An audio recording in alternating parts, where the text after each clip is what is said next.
राज्यात मागील काही दिवसांपूर्वीच जिल्हा परिषद आणि पंचायत समितीच्या निवडणुका झाल्या. त्या निवडणुकांनंतर आता अध्यक्ष आणि सभापतींची निवड प्रक्रिया सुरू आहे.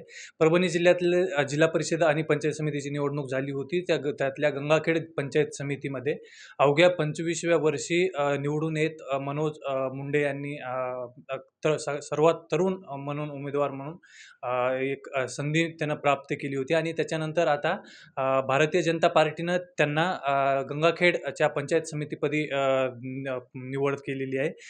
त्यांची नुकतीच निवड झाली आहे. काय पहिली प्रक्रिया आहे प्रतिक्रिया आहे तुमची, की तुम्ही पंचायत समितीचे सभापती झालात अगदी तरुण वयात?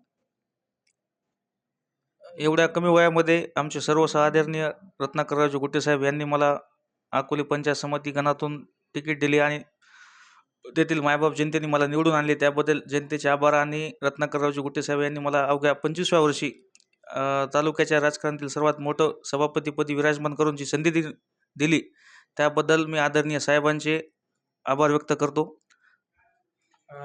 पंचायत समिती म्हणजे एक जिल्हा परिषद आणि इथल्या ग्रामीण लोकांचा एक दुवा असतो आणि तुम्ही त्या माध्यमातून कुठली कामं करणार आहात? कशा पद्धतीनं तुमच्या पुढच्या 5 वर्षांचा कार्यकाळ असणार आहे?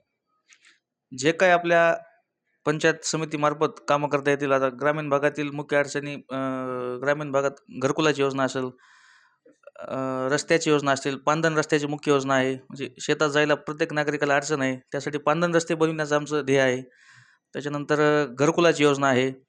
बाथरूम, घरोघरी बाथरूम द्यायचे आपल्याला, म्हणजे प्रत्येक गावोगावी. अशा म्हणजे शेतकऱ्यांसाठी विहिरीची समस्या असेल, ठिबकची असेल, कुक्कुटपालन, शेळीपालन, म्हणजे प्रत्येक गोष्टीकडे आम्ही प्रामुख्याने लक्ष देऊन जे काही विकास आमच्या मार्फत आम्ही म्हणजे देता येईल त्यांना, नागरिकांना, त्या घटकापर्यंत आम्ही प्रत्येक व्यवसाय म्हणजे पुरवणार आहोत आम्ही.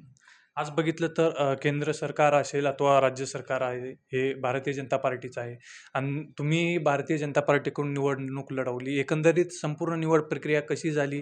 यामध्ये तुम्हाला कुणाकुणाचा सपोर्ट राहिला आणि कशा पद्धतीने तुम्ही हे सगळे संपादन केलं? गंगाखेड पंचायत समितीमध्ये एकूण 14 पंचायत समिती मेंबर आहेत. त्यामध्ये 9 भाजप, 1 अपक्ष आणि 4 राष्ट्रवादी. यामध्ये राष्ट्रवादीची सुद्धा आम्हाला साथ लाभलेली आहे. 1 अपक्षाची पण साथ आहे आणि 9 भाजप, असे एकूण 14 सदस्यांची आम्हाला साथ होती. त्यामुळे निवड ही माझी बिनविरोध झालेली आहे. कुणीही फॉर्म भरलेला नव्हता सभापतीपदासाठी. निवड ही बिनविरोध झालेली आहे. या सगळ्या प्रक्रियेचं, सगळ्या या निवडीचं, तुमच्या यशाचं श्रेय कुणाला द्याल? आमदार आदरणीय आमचे सर्वस्व रत्नाकररावजी गुट्टे साहेब आणि आमच्या सर्कलमधील जनता आणि सर्वात महत्त्वाचं म्हणजे राष्ट्रवादीच्या सदस्यांनी सुद्धा मला पाठिंबा दिला आहे. त्याबद्दल आदरणीय राजेशदादा विटेकर यांचेसुद्धा मी आभार व्यक्त करतो.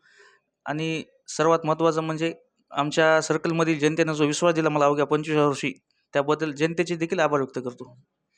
आणि भाजपच्या पूर्ण आमच्या आदरणीय मेघना दिदी असतील, जिल्हाध्यक्ष आमचे भुमरे साहेब असतील, या सर्वांनी मला संधी दिली, त्याबद्दल त्यांचे आभार व्यक्त करतो.